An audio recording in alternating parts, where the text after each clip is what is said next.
पर्व न्यूज।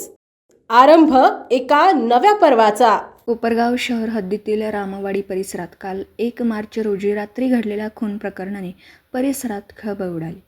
हनुमान मंदिरासमोर रात्री सुमारे 9 वाजण्याच्या सुमारास 33 वर्षीय तरुणाचा दगड, वीट व लोखंडी कत्तीने मारहाण करून खून करण्यात आल्याची माहिती समोर आली। या घटनेत मृत्यू झालेल्या तरुणाचं नाव नवनाथ माधव कानफाटे असं आहे।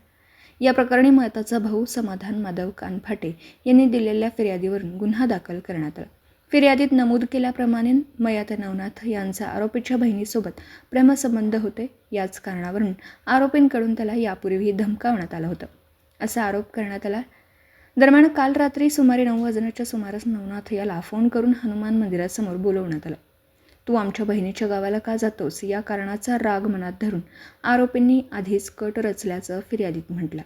त्यानंतर आरोपींनी लोखंडी कत्ती, वीट आणि दगडांनी नवनाथ याच्या डोक्यावर वार करून त्याचा खून केल्याचा आरोप करण्यात आला।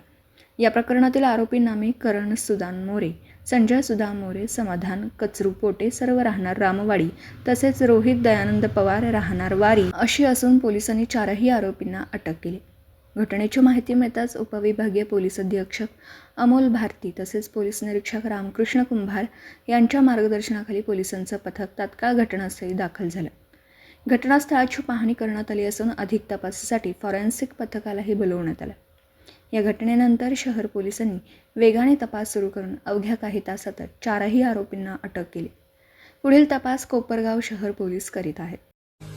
पुणे शहरातील आणि जिल्ह्यातील महत्त्वाच्या आणि ताज्या बातम्या पाहण्यासाठी आजच आमच्या आरंभ पर्व न्यूज चॅनलला YouTube वर सबस्क्राइब करा आणि बेल आयकॉन प्रेस करा।